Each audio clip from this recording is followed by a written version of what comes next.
U.S. involvement in the Vietnam War officially began in 1955 and went for 20 years until the withdrawal from Saigon in 1975.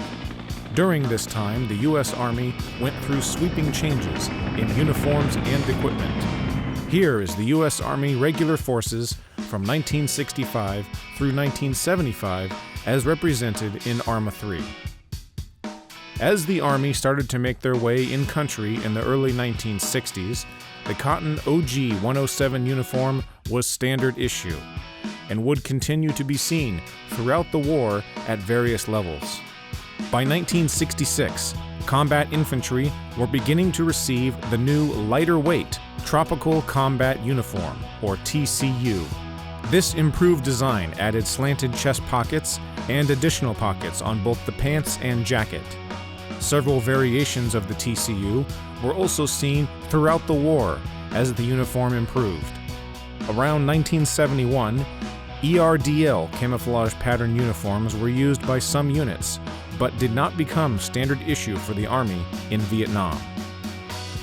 The M1952 FLAK vest was used, but rarely seen on infantry. This was most commonly seen on vehicle and gun crews. Introduced later in the war was the M1969 FLAK vest, which added some neck protection. This model again was rarely seen by infantry, but did see use by vehicle crew and support elements. Standard kit was the M1956 load-carrying equipment, with the ammunition pouch designed to hold 2 M14 magazines, the standard issue rifle when it was designed. Load-carrying equipment was highly customizable, with multiple variants and user modifications seen in the field. Standard head covering was the M1 helmet, Mitchell pattern camouflage head covering. The helmet cover was double-sided with both green and brown patterns. Both were worn per user preference. Airborne units used the M1C combat helmet, which added a heavy-duty chin strap suitable for combat jumps. Infantry also used the M1 without the camouflage cover, similar to use in World War II or Korea. Commonly seen on helmets were accessories and personal items, such as mosquito repellent, bandages, and cigarettes. Graffiti was common on helmet covers, more so late in the war and among draftees than in early all-volunteer units. Soft head coverings included the M1951 field cap, hot weather field cap, and tropical combat hat, commonly known as the boonie hat. Soldiers would also use Army-issue neckerchiefs for use as head bandanas. The Army used a wide variety of pack gear, including the M1956 Combat Field Pack, the M1952 Lightweight Rucksack, and the Tropical Rucksack. The M14 battle rifle was standard issue service weapon at the beginning of the war. It fired a 7.62 by 5.1 NATO round and was capable of semi-automatic or full automatic fire. Its status as the standard issue rifle in Vietnam ended in 1967, but it saw continued use throughout the war and is still used today in various forms. Marksmen and some snipers would employ the M21 sniper weapon system, a variant of the M14 with greater accuracy and an added scope. The M16 family of rifles were introduced in Vietnam beginning in 1965 and saw service until the end of the war in various forms, including the XM16E1, M16, and M16A1. It fires a 5.56 by 4.5 round in a 20-round magazine and was capable of both semi and automatic fire. Specialty units and higher-ranking soldiers would often be issued the XM177, also known as the CAR-15.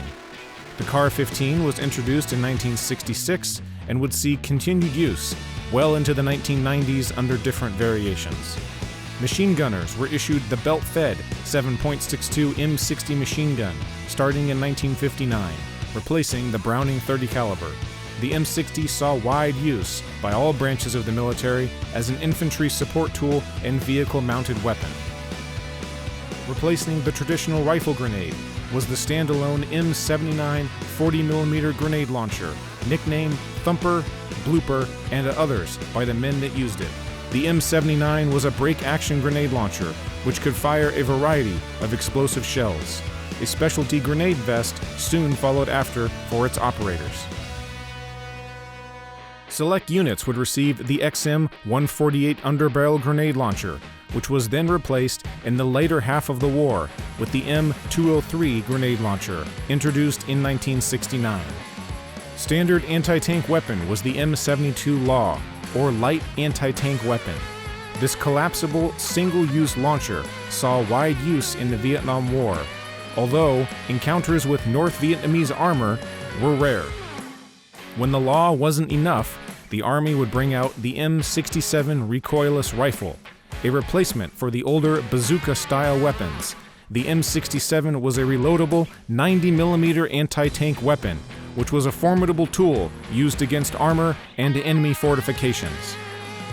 Helicopter pilots and crew were issued an aviation-specific OG-107 derivative, or a Nomex flight suit, and an APH-5 or SPH-4 flight helmet.